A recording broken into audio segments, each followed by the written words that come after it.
ஒரு நாள் லீவ் எடுத்து ஒரு அழகான பீச் ரெசார்ட்டுக்கு போனா அங்க ஒரு நிமிஷம் ஒரு வருஷமா மாறினா எப்படி இருக்கும்? அங்க ஜாலியா விளையாடிட்டு இருந்த குழந்தைங்க கண்ணி மிக்கிற நேரத்துல பெரியவங்களா மாறி நிக்கிறாங்க. அங்க இருக்கிற மணல்ல ஏதோ ஒரு மர்மம் இருக்கு. அங்க இருந்து தப்பிக்க முடியுமா, இல்ல அந்த பீச்லயே வயசாகி செத்து போவாங்களா? அந்த திக் திக் கதை தான் இன்னைக்கு பார்க்க போறோம். அந்த படத்தோட பேரு old. Welcome to voice over Tamil பையன். படத்தோட ஸ்டார்டிங்ல கார்ல ஒரு ஃபேமிலி காட்டுறாங்க. இதுல அப்பாவோட பேரு கை, அவரோட ஒய்ஃப் பேரு பிரிஸ்கா, பசங்க பேரு மேடாக்ஸ் அண்ட் ட்ரெண்ட். இவங்க ஒரு சம்மர் லக்ஸரி ரெசார்ட்டுக்கு டூர் போறாங்க. பாக்குறதுக்கு இது ஒரு ஜாலியான ஃபேமிலி ட்ரிப் மாதிரி தான் தெரியும். ஆனா உண்மை என்னன்னா, கைக்கும் பிரிஸ்காக்கும் டைவர்ஸ் ஆக போகுது. இந்த ட்ரிப்போட முடிவுல ரெண்டு பேருமே மியூச்சுவலா பிரிய போறாங்க. பசங்களுக்கு இது தெரியாது. அவங்க ரெசார்ட்டோட பியூட்டியை பார்த்துட்டு சந்தோஷப்பட்டு இருக்காங்க. இது ஒரு ஹாப்பியான ட்ரிப் மாதிரி தான் நமக்கு தோணும். ஆனா உண்மையிலேயே இந்த குடும்பம் உடஞ்சி போற நிலைமையில தான் இங்க வந்திருக்காங்க. இந்த ரெசார்ட்டோட மேனேஜர் இவங்களை ரொம்ப ஸ்பெஷலா வெல்கம் பண்றாரு. ரொம்ப ஸ்பெஷலான வெல்கம் ட்ரிங்க கைக்கும் பிரிஸ்காக்கும் கொடுக்குறாங்க. பசங்களுக்கு தனியா கூட்டிட்டு போயிட்டு ஒரு ஜூஸ் கொடுக்குறாங்க. இந்த வெல்கம் ட்ரிங்க் தான் இவங்க லைஃபே மாத்த போகுது. ரெசார்ட்ல பசங்க செம்ம என்ஜாய்மெண்ட் பண்ணிட்டு இருக்காங்க. அப்போதான் இவங்க பையன் ட்ரெண்ட் அங்க இட்லிபுன்னு ஒரு குட்டி பையன் கூட ஃப்ரெண்ட் ஆகிறான். ரெண்டு பேரும் சேர்ந்து பீச்ல விளையாடிட்டு இருக்கானுங்க. கெஸ்ட் கிட்ட எல்லாம் போயிட்டு நீங்க எங்க இருந்து வரீங்க, உங்க பேர் என்னன்னு விசாரிச்சுட்டு இருக்காங்க. அந்த கெஸ்ட்ல ஒரு போலீஸ் ஆபீசரும் இருப்பாரு. அவர்கிட்டயும் போயிட்டு இவங்க விசாரிச்சுட்டு இருப்பாங்க, நீங்க என்ன பண்றீங்க, உங்க வேலை என்னன்னு. இப்போ இந்த ரெண்டு குட்டி பசங்களுக்குள்ள நடக்கிற அந்த சின்ன சின்ன கான்வர்சேஷன் தான் படத்தோட முடிவுல ரொம்ப முக்கியமா மாறப்போகுது. ரெசார்ட்டே இப்போ ரொம்ப காமா ஒரு பீஸ்ஃபுல்லான அட்மாஸ்பியர்ல இருக்கு. ஆனா இந்த அமைதிக்கு பின்னாடி ஒரு பெரிய புயல் ஒண்ணு காத்துட்டு இருக்குன்னு யாருக்குமே தெரியல. இங்கதான் படத்தோட ஒரு மேஜர் பாயிண்ட் ரிவீல் ஆகுது. பிரிஸ்காக்கு வயித்துல ஒரு கட்டி இருக்கு. இது நார்மல் கட்டி இல்ல, அது பெருசாகிட்டே இருக்குன்னு அவளுக்கு ஒரு பயம். கை கிட்ட இத பத்தி அவ பேச ட்ரை பண்றா. ஆனா டைவர்ஸ் பிரச்சனைனால ரெண்டு பேருக்கும் நடுவுல ஈகோ இடிக்குது. எனக்கு ஏதாவது ஆயிட்டா பசங்களை யார் பாப்பான்னு பிரிஸ்காக்கு ஒரு பயம். இந்த டியூமர் மூலமா தான் இந்த பீச்சோட டைம் லாஜிக்கே தெரிய வரப்போகுது. இப்போ நல்லா நோட் பண்ணுங்க, இந்த டியூமர் ஏன் இவ்வளவு முக்கியம்னு இன்னும் கொஞ்ச நேரத்துல புரியும். அடுத்த நாள் காலையில பிரேக்ஃபாஸ்ட்டுக்கு வர கெஸ்ட காமிக்கிறாங்க. அதுல சார்லஸ் ஒரு டாக்டர் ஒரு ஃபேமிலியோட பிரேக்ஃபாஸ்ட் சாப்பிட வந்திருக்காரு. சடனா அங்க ஒரு பெரிய சத்தம் கேக்குது. பார்த்தா பட்ரேஷியான்னு ஒரு கெஸ்ட்டுக்கு சடனா வலிப்பு வந்து கீழே விழுறாங்க. எல்லாருமே ஷாக் ஆகி பாக்குறாங்க. அப்போ டாக்டர் சார்லஸ் ஹெல்ப் பண்ண ட்ரை பண்றாரு. ரெசார்ட்டோட மேனேஜர் வந்து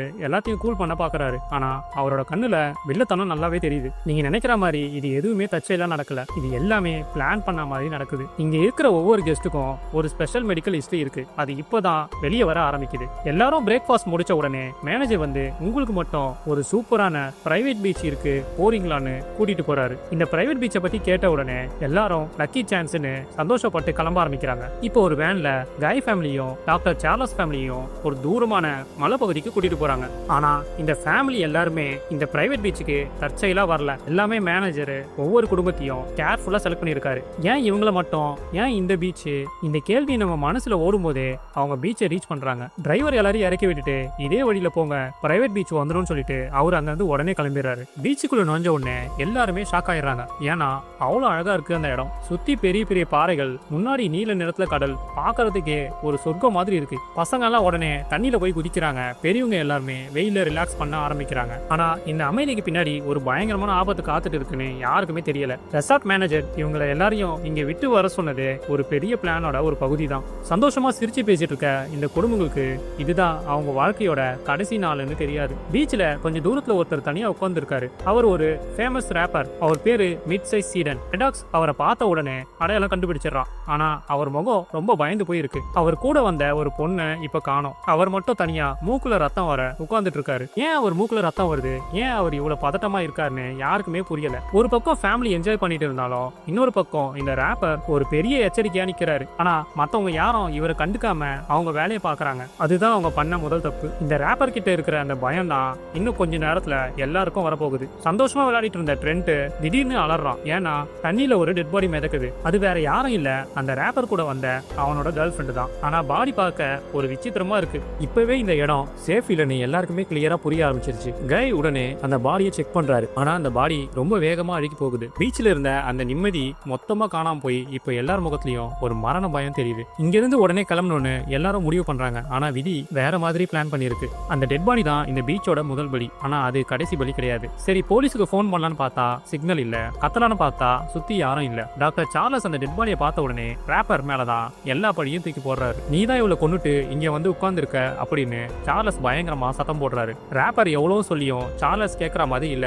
2 பேருக்கும் நடுவுல பெரிய சண்டையே வருது. சார்லஸ் இந்த டவுட்டை விடவே மாட்டாரு. இதே சந்தேகம் தான் லேட்டர்லா ஒரு கொடூரமான மரணத்துக்கு லீட் ஆகுது. மத்தவங்க எல்லாருமே சார்லஸை அமைதிப்படுத்த பாக்குறாங்க. ஆனா அவரோட மனநிலை மாற ஆரம்பிச்சிருச்சு. இங்கதான் தெரியுது சார்லஸ்க்கு ஏற்கனவே ஒரு ஈகோ ப்ராப்ளம் இருக்குன்னு. அது இந்த பீச்ல பெருசாக போகுது. ஒரு குற்றவாளி தேடுற அவசரத்துல இவங்க ஒரு பெரிய ஆபத்தை கவனிக்காம விட்டுறாங்க. ஒரு பக்கம் கொலைப்படி, இன்னொரு பக்கம் பீச்சோட மர்மம். எல்லாருமே சிக்கிட்டாங்க. சார்லஸ் சண்டை போட்டுட்டு இருக்கும் போது அவரோட அம்மா திடீர்னு மூச்சு திணறல் வந்து கீழே விழுறாங்க. டாக்டர் சார்லஸ் எவ்வளவு ட்ரை பண்ணியோ அவங்களை காப்பாற்ற முடியல. கண்ணு முன்னாடியே இறந்து போறாங்க. இந்த சாவுக்கு இன்னும் யாருக்குமே கிளியரான ரீசன் தெரியல. ஆனா இந்த பீச் ஏற்கனவே அவங்களோட லைஃப் கிளாக்க வேகப்படுத்த ஆரம்பிச்சிருச்சு. இந்த பாட்டி இறந்த விதம் ரொம்ப விசித்திரமா இருக்கு. ஏதோ வயசாகி இறந்து போற மாதிரி ஒரு ஃபீல். டாக்டர் சார்லஸ் தான் அம்மாவையே காப்பாற்ற முடியலையேன்னு ஒரு மாதிரி பைத்தியம் பிடிக்கிற நிலைக்கு போறாரு. அந்த பாட்டி இறந்த அதிர்ச்சியில இருந்து மீள்றதுக்குள்ளேயே மெடாக்ஸ் அந்த குட்டி பொண்ணு அவளோட ட்ரெஸ் ரொம்ப டைட்டா இருக்கிறதா ஃபீல் பண்றா. அதே மாதிரி ஃப்ரண்ட் போட்டு இருந்த டிஷர்ட் அவனுக்கு குட்டியா போகுது. காலெல்லாம் நீளமா வளர்ந்த மாதிரி ஒரு விசித்திரமா இருக்கான். இவங்களோட பாடியில நேரம் வேற மாதிரி வேலை செய்ய ஆரம்பிச்சிருக்கு.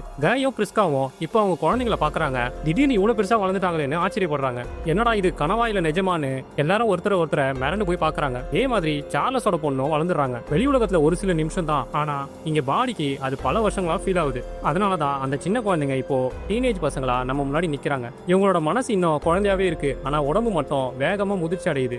எல்லாரும் ஒரு இடத்துல கூடி என்ன நடக்குதுன்னு டிஸ்கஸ் பண்றாங்க. அப்போதான் அந்த டைம் லாஜிக் புரியுது. இந்த பீச் ஒரு மிஸ்டீரியஸான டைம் ஜோன். இங்க 1 மணி நேரம் வெளி உலகத்துல பல வருஷத்துக்கு சமம். அதனாலதான் பசங்க டீனேஜ் ஆகுறாங்க. அடல்ட் வேகமா வயசாகி முதுமை நிலைக்கு போறாங்க. நம்ம இங்கேயே இருந்தா இன்னைக்கு நைட்டுக்குள்ள எல்லாருமே செத்துருவோம்னு கை சொல்றாரு. அவங்க உடம்புல இருக்கிற செல்கள் எல்லாமே அப்நார்மல் ஸ்பீட்ல வளர்ந்துட்டே இருக்கு. இந்த உண்மையை தெரிஞ்சுக்கவே அவங்களுக்கு ரொம்ப நேரம் ஆகுது. இந்த பிரச்சனையில இருந்து தப்பிக்கணும்னா அந்த இடத்த விட்டு ஓடியே ஆகணும்னு முடிவு பண்றாங்க. எல்லாருமே பயந்து போய் அந்த பீச்சோட என்ட்ரன்ஸ் வழியா வெளியே ஓட ட்ரை பண்றாங்க. ஆனா அதுக்குள்ள போறவங்க எல்லாருக்குமே ஒரு தாங்க முடியாத தலைவலி வருது. அந்த வலி எவ்வளவு கொடூரமா இருக்கும்னா கொஞ்ச நேரத்திலேயே எல்லாரும் மயங்கி விழுந்துருவாங்க. யாராவது ஒருத்தர் தப்பிச்சா கூட பரவாயில்லைன்னு பாக்குறாங்க. ஆனா யாராலையுமே அந்த எல்லையை தாண்ட முடியல. வெளியே போக வழி இருக்கு, ஆனா போக முடியாத ஒரு சூழ்நிலை. இப்போ இவங்களுக்கு முன்னாடி 2 ஆப்ஷன் தான். ஒன்னு இங்கேயே இருந்து சில மணி நேரத்துல வயசாகி சாகணும், இல்லனா வெளியே போக ட்ரை பண்ணி அந்த தலைவலி தாங்க முடியாம இந்த குகைக்குள்ளேயே சாகணும். ஆரம்பத்துல சொன்ன அந்த பிரிஸ்காவோட கட்டி விஷயம் இப்போ ஒரு பெரிய ஆபத்தா மாறுது. பிரிஸ்காவோட வயித்துல இருந்த அந்த சின்ன கட்டி பீச்சோட எஃபெக்ட்னால பல வருஷம் வளர வேண்டியது இப்போ சில நிமிஷத்துல பெருசாகிடுச்சு. அவளால மூச்சு கூட விட முடியல. பெயின் தாங்க முடியாம கதறாங்க. கய் அவரோட மனைவியோட இந்த நிலைமையை பார்த்துட்டு உடஞ்சு போறாரு. ஆனா அவரால் எதுவுமே பண்ண முடியல. இப்போ ஆபரேஷன் பண்ணி அந்த கட்டியை எடுக்கலனா பிரிஸ்கா இன்னும் 5 நிமிஷத்துல இறந்துடுவாங்க. ஹாஸ்பிட்டல் இல்ல, ப்ராப்பர் டூல்ஸ் இல்ல. ஆனா இப்போ ஆபரேஷன் பண்ணியே ஆகணும். டாக்டர் சார்லஸ் தன்னோட கத்தியை வச்சு அந்த கட்டியை எடுக்க முடிவு பண்றாரு. கயும் சார்லஸும் சேர்ந்து இப்போ ஆபரேஷன் பண்றாங்க. சார்லஸ் உள்ள இருக்கிற அந்த பெரிய கட்டியை வெளியே எடுக்கிறாரு. சரிமா அந்த ஆபரேஷன் பண்ண காயம் உடனே ஆயிடுது. அந்த பெரிய சைஸ் கட்டியை வெளியே எடுத்த உடனே பிரிஸ்கா நிம்மதியா மூச்சு விடுறாங்க. ஒரு மனுஷனோட உடம்புல 10 வருஷத்துல நடக்க வேண்டிய மாற்றத்தை இவங்க 10 நிமிஷத்துல பார்த்துட்டாங்க. ஒரு பக்கம் உயிர் பிழைச்சாலும் அடுத்த நிமிஷம் என்ன நடக்கும்னு யாருக்கும் தெரியல. இப்போ அந்த சின்ன குழந்தைங்களா இருந்த ஃப்ரெண்டும் காராவும் முழு டீனேஜர்ஸா மாறிட்டாங்க. அவங்க உடம்பு பெருசாயிருச்சு. ஹார்மோன்ஸ் எல்லாம் உச்சக்கட்டத்துல வேலை செய்யுது. தாரா வெளியே வரும்போது அவளோட வயிறு திடீர்னு பெருசாயிடுது. அவ பிரெக்னென்ட் ஆயிட்டா. ஒரு முழு பிரெக்னன்சி பீரியட் வெறும் 20 நிமிஷத்துல இங்க முடிஞ்சிடுது. அப்பனா 10 மாசம்ன்றது இந்த பீச்ல 20 நிமிஷத்துல ஓடிடுது. எல்லாரும் அப்படியே ஷாக் ஆகி நிக்கிறாங்க. அந்த சின்ன பொண்ணு இப்போ ஒரு குழந்தைய பெத்தெடுக்க போறா. தாரா இப்போ வழியில துடிக்கிறா. ஆனா அடுத்த ஒரு நிமிஷத்துல ஒரு குழந்தை பிறந்துடுது. இந்த பீச் அவங்க பாடியில எல்லா ப்ராசஸையும் ஃபாஸ்டா பண்றதால தான் ரீப்ரொடக்ஷன் கூட இந்த ஸ்பீட்ல நடக்குது. ஆனா அந்த குழந்தையால இந்த அப்நார்மல் டைமை தாங்க முடியல. ஏன்னா அதுக்கு தேவையான நியூட்ரிஷன் அங்க இல்ல. இறந்த கொஞ்ச நேரத்திலேயே அந்த குழந்தை அங்கேயே இறந்து போகுது. காரா கதறி அழுறா. அந்த குழந்தையோட உடம்பு அடுத்த நிமிஷமே டீகம்போஸ் ஆக ஆரம்பிக்குது. இயற்கைக்கும் அந்த இடத்துக்கும் சம்பந்தமே இல்லாம எல்லாமே தலைக்கீழா நடக்குது. குழந்தை இறந்த சோகம் தாங்க முடியாத காரா மலை மேல ஏற ஆரம்பிக்கிறான். மலை உச்சி அடைஞ்சோன்னு அங்கிருந்து கீழே விழுந்து சூசைட் பண்ணிக்கிறான். டாக்டர் சார்லஸ்க்கு இப்போ ஸ்லோவா பைத்தியம் பிடிக்க ஆரம்பிக்குது. அவரோட அம்மா இறந்தது, அவரோட பொண்ணு காரா பிரெக்னென்ட் ஆனது, இது எல்லாமே சேர்ந்து அவரை ரொம்ப மென்டலா பாதிச்சிருக்கு. இந்த ஸ்ட்ரெஸ்ஸால சார்லஸ் இப்போ யாரையுமே நம்ம தயாரா இல்ல. எல்லாரையுமே சந்தேக கண்ணோட தான் பாக்குறாரு. அவர் மனசுல அந்த ரேப்பர் மேல இருந்த கோவம் இப்போ ஒரு வெறியா மாறுது. சார்லஸ் இப்போ ஒரு கத்தி எடுத்துக்கிட்டு அந்த ரேப்பரை அட்டாக் பண்ண ஆரம்பிக்கிறாரு. நீ தான் என் அம்மாவையும் கொன்ன, நீ தான் இந்த பீச்ல இருக்கிறவங்க எல்லாரையுமே கொண்டுட்டு இருக்கன்ட்டு கத்தி எடுத்து குத்துறாரு. ரேப்பர் அங்கேயே இறந்தும் போறாரு. இது ஒரு அநியாயமான கொலை. ஆனா அங்க அதை கேட்க யாருமே இல்ல. ஒரு கொலையை பார்த்த அதிர்ச்சியில மத்தவங்க எல்லாம் உறைஞ்சு போய் நிக்கிறாங்க. இங்க வந்த ஒவ்வொரு கெஸ்ட்டுக்கும் ஒரு வியாதி இல்லனா ஒரு மென்டல் வீக்னஸ் இருக்கு. பட்ரிஷியாவோட ஹஸ்பண்ட் ஜெரின் இங்க இருந்து எப்படியாவது தப்பிக்கணும்ட்டு கடல்ல நீச்சல் வச்சுட்டு அடுத்த கரைக்கு போலான்ட்டு பாக்குறாரு. ஆனா கொஞ்ச நேரத்திலேயே அவரும் இறந்து கரை ஒதுங்குறாரு. இப்போ அந்த பெரிய குரூப்ல ஒரு சில பேர் தான் உயிரோட இருக்காங்க. ஒரு பக்கம் வயசு ஏறுது, இன்னொரு பக்கம் ஒவ்வொருத்தரா இறந்து போயிட்டே இருக்காங்க. பெட்ரிஷியாவும் அவங்க ஹஸ்பண்ட் இறந்த சோகம் தாங்க முடியாம திடீர்னு அவங்களுக்கு வலிப்பு வந்து அங்கேயே கீழே வந்து இறந்து போறாங்க. இங்க யாருக்காவது மெடிக்கல் இஷ்யூ இருந்தா காப்பாத்துறதுக்குன்னு இருந்த ஒரே டாக்டரும் மென்டல் ஆயிட்டாரு. இப்போ யாருமே இல்ல. டாக்டர் சார்லஸோட ஒய்ஃப் கிறிஸ்டல் இப்போ ரொம்ப வயசாகி கிழவியா மாறிட்டாங்க. அவங்களுக்கு எப்பவுமே தன்னோட அழகை காப்பாத்திக்கணும்னு ஒரு பெரிய அப்சஷன் இருந்தது. அவங்களுக்கு ஆல்ரெடி எலும்பு சம்பந்தமான பிரச்சனை இருந்தது. அதனால அந்த பீச் அவங்களோட ஸ்கெலிட்டன் ஸ்ட்ரக்சரையே வேகமா உருக்குலைச்சிருச்சு. அந்த குகைக்குள்ளேயே போய் ஒளிஞ்சிக்கிறாங்க. இப்போ ட்ரென்ட்டும் மெடாக்ஸும் குகைக்குள்ள போய் பார்க்கும்போது அவங்களோட உடம்பு ஒரு பழைய மரம் உடையிற மாதிரி ஒவ்வொன்றா உடையுது. மெடாக்ஸும் ட்ரென்ட்டும் இதை பார்த்து பயங்கரமா பயப்படுறாங்க. பீச் இப்போ முழுசா இருட்ட ஆரம்பிச்சிருச்சு. கை அப்புறம் பிரிஸ்கா 2 பேருமே இப்போ ரொம்ப வயசானவங்களா மாறிட்டாங்க. காலையில டைவர்ஸ் பண்ணலான்ட்டு வந்தவங்க இப்போ மரணத்தோட விளிம்புல ஒருத்தர் பாத்துக்கிறாங்க. அவங்களுக்குள்ள இருந்த அந்த பழைய சண்டை, ஈகோ, கசப்பு எல்லாமே இப்போ ஒரு அர்த்தமில்லாத விஷயமா தெரியுது. நாம ஏன் இவ்வளவு சண்டை போட்டோம்னு யோசிக்க கூட அவங்களுக்கு இப்போ பலம் இல்ல. கை இப்போ ரொம்ப வீக் ஆகிட்டாரு. அவரோட பார்வை கூட ரொம்ப மங்க ஆரம்பிச்சிருச்சு. அப்பன்னு பார்த்து அங்க வந்து அந்த மென்டல் டாக்டர் சார்லஸ் கத்திய வச்சு காயை அட்டாக் பண்றாரு. எவ்வளவோ தடுத்து பார்த்தாலும் அவரு கேட்கல. வேற வழி இல்லாம பிரிஸ்கா ஒரு துரு பிடிச்ச கத்தி எடுத்து அந்த சார்லஸ குத்துறாங்க. இப்போ அவர் உடம்பு ஃபுல்லா செப்டிக் ஆகி கொடூரமா இறந்து போறாரு. காய் இப்போ பிரிஸ்காவோட கையை பிடிச்சிட்டு ஐ ஸ்டில் லவ் யூன்னு தன்னோட கடைசி காதலை சொல்றாரு. அவங்க வாழ்க்கை முழுக்க ஆர்கியூ பண்ணிட்டு இருந்த 2 பேரும் கடைசி நேரத்துல தான் ஒருத்தர் எவ்வளவு முக்கியம்னு புரிஞ்சுக்கிறாங்க. ஒரு நாள்ல ஒரு முழு வாழ்க்கையை வாழ்ந்து முடிச்ச ஒரு ஃபீல் இப்போ அவங்களுக்குள்ள வருது. காய் அப்புறம் பிரிஸ்கா 2 பேருமே ஒருத்தர் பின்னாடி ஒருத்தர் அமைதியே இறந்து போறாங்க. காலையில 6 வயசு குழந்தையா வந்த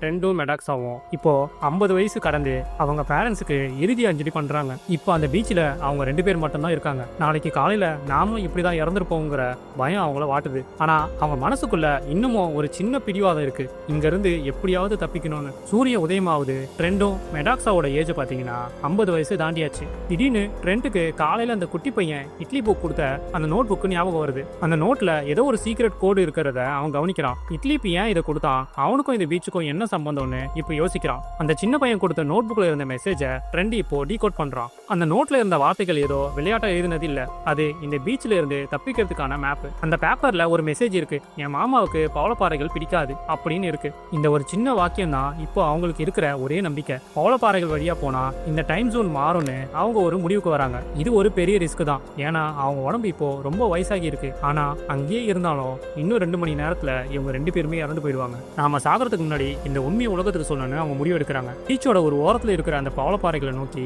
2 பேரும் வேகமா போறாங்க. அந்த பவளப்பாறைகளுக்கு நடுவுல ஒரு சின்ன வழி இருக்கு. அந்த வழியா போனா அந்த டைம் ஜோன்ல இருந்து வெளியே போயிடலாம். ஆனா அங்க தண்ணி ரொம்ப ஆழமா இருக்கு. வயசான இவங்க உடம்பால நீந்தி போக முடியுமான்றது ஒரு பெரிய கேள்விக்குறிதான். இப்போ 2 பேரும் தண்ணிக்குள்ள குதிச்சு நீந்த ஆரம்பிக்கிறாங்க. அந்த பவளப்பாறைகளுக்கு இடையில இருக்கிற அந்த குறுகிய பாதையில நீந்தி போறதுக்கு இவங்களுக்கு ரொம்ப கஷ்டமா இருக்கு. மெடாக்ஸாவோட ட்ரெஸ் அந்த பவளப்பாறையில மாட்டிக்கிட்டு அவளால மேல வர முடியாம மூச்சு திணறுது. ட்ரெண்ட் அவளை காப்பாத்த போராடுறாரு. ஆனா 2 பேரோட எனர்ஜியும் தீர்ந்து போகுது. இது இவங்களோட லாஸ்ட் சான்ஸ். கொஞ்சம் கொஞ்சமா அவங்க 2 பேரும் தண்ணிக்குள்ள முழுகி போற மாதிரி ஒரு சீன் வருது. இப்ப அப்படியே இவங்களை டிராப் பண்ண அந்த டிரைவர் மலை உச்சில இருந்து பைனாகுலர் வழியா பீச்ல என்ன நடக்குதுன்றத நோட் பண்ணிட்டு இருக்காரு. அதாவது யார் யாரு எப்படி இறந்தாங்கன்ற அப்டேட்டை இவரு அந்த மேனேஜருக்கு கொடுக்கணும். யாராவது தப்பிச்சு வந்தாங்களான்னு ரெசார்ட் மேனேஜர் போன்ல கேட்கிறாரு. அந்த டிரைவர் பீச்சை பார்த்துட்டு எல்லாரும் செத்துட்டாங்க, யாரும் உயிரோட இல்ல அப்படின்னு ரிப்போர்ட் கொடுக்குறாரு. ரெசார்ட் நிர்வாகம் இப்போ ரொம்ப நிம்மதியா இருக்கு. ஏன்னா அவங்களோட எக்ஸ்பெரிமெண்ட் சக்சஸ்ன்னு அவங்க நினைக்கிறாங்க. கிளினிக்கல் ட்ரையல் முடிஞ்சு போச்சு, அடுத்த குரூப் ரெடி பண்ணுங்கன்னு மேனேஜர் ஆர்டர் போடுறாரு. இப்பதான் அந்த பெரிய ட்விஸ்ட் ரிவீல் ஆகுது. இது ஒரு லக்ஸரி ரெசார்ட்டே கிடையாது, இது ஒரு இல்லீகல் மெடிக்கல் எக்ஸ்பெரிமெண்ட் சென்டர். அதாவது ஒரு மருந்து கம்பெனியோட ரகசியமான லேப். ஒரு மருந்தை கண்டுபிடிச்சா அது 50 வருஷம் கழிச்சு என்ன சைடு எஃபெக்ட் தரும்னு தெரிஞ்சுக்க வருஷ கணக்கா வெயிட் பண்ணணும். ஆனா இந்த பீச்ல ஒரு பேஷண்ட்டை உட்கார வச்சா ஒரே நாள்ல அந்த மருந்தோட எஃபெக்ட் என்னன்னு தெரிஞ்சிடும். இங்க வந்த கெஸ்ட் யாருமே டூரிஸ்ட் இல்ல, அவங்க எல்லாருமே இந்த கம்பெனியோட லேப்ல வச்சிருக்க எலி மாதிரி யூஸ் பண்ணப்பட்டிருக்காங்க. வந்த கெஸ்ட் எல்லாருக்குமே அந்த வெல்கம் ட்ரிங்க்ல ஒரு புது மருந்து கலந்து கொடுத்துருக்காங்க. இந்த மருந்து இவங்க உடம்புல 50 வருஷம் கழிச்சு என்ன ரியாக்ஷன் கொடுக்கும்ன்றத ரெசார்ட் நிர்வாகம் செக் பண்ணிருக்கு. ஒவ்வொரு குடும்பத்தையும் அவங்க மெடிக்கல் ஹிஸ்டரியை வச்சுதான் இங்க இன்வைட் பண்ணிருக்காங்க. இப்போ அடுத்த ஃபேமிலி இன்வைட் பண்ணி அவங்களுக்கும் ஒரு ஜூஸ் கொடுக்க எடுத்துட்டு வராங்க. அப்பன்னு பார்த்து ஒரு ஆளு அந்த ஜூஸை தட்டி விட்டுறாரு. அவங்க வேற யாரும் இல்ல, பவளப்பாறை வழியா நீந்தி தப்பிச்ச ட்ரெண்டும் மெடாக்ஸாவும் தான். அவங்க அந்த பீச்சை விட்டு வெளியே வந்தவன நார்மல் டைமுக்கு வந்துட்டாங்க. ட்ரெண்டோ இட்லி பீச்சில் விளையாடிட்டு இருக்கும்போது ஒரு போலீஸ்காரர்கிட்ட பேசியிருப்பாங்க. இப்போ எல்லா எவிடன்ஸையும் அந்த போலீஸ்காரர்கிட்ட கொடுத்து போலீஸ் டீமை வர வச்சிருப்பாங்க. ரெசார்ட் மேனேஜர் முன்னாடி நேரா போய் நிக்கிறாங்க இந்த 2 பேரும். ஒவ்வொரு லேப் ரிப்போர்ட்டும் ஒவ்வொரு டெஸ்ட் ரிசல்ட்டும் அந்த கிரிமினல்ஸுக்கு எதிராக மாறுது. ட்ரெண்டோட புத்திசாலித்தனம் தான் இந்த பெரிய மெடிக்கல் ஸ்கேமை முடிவுக்கு கொண்டு வருது. கடைசியா ஒரு ஹெலிகாப்டர்ல ட்ரெண்டோ மெடாக்ஸாவும் ஏறி அங்க இருந்து கிளம்புறாங்க. ஒரு நாள் ட்ரிப்புக்கு வந்தவங்க ஒரு முழு வாழ்க்கையவே வாழ்ந்துட்டு இப்ப அங்க இருந்து கிளம்புறாங்க. இந்த படம் நமக்கு சொல்றது ஒரே விஷயம் தான். நேரம் யாருக்காகவும் காத்துட்டு இருக்காது. நமக்கு ஒன்னும் 24 ஹவர்ஸ் 50 வருஷம் மாதிரி ஓடல. ஆனா நம்ம லைஃபும் ஒரு நிமிஷத்துல மாறக்கூடியதுதான். கயம் பிரிஸ்கா மாதிரியும் பிரிய போற நேரத்துல அன்பை தேடாம இருக்கிற நேரத்துல உங்களுக்கு பிடிச்சவங்களோட சந்தோஷமா இருங்க. இன்னைக்கு உங்க கையில இருக்கிறது இந்த நிமிஷம் தான் உங்க லைஃபோட ரியல் லக்ஸரி. இந்த படம் உங்களுக்கு பிடிச்சிருந்தா மறக்காம கமெண்ட்ல சொல்லுங்க. லைக் பண்ணிருங்க, சப்ஸ்கிரைபா பண்ணி வச்சுக்கங்க. அடுத்த சூப்பர் படத்தோட வந்து பாக்குறேன். அது வரைக்கும் பை.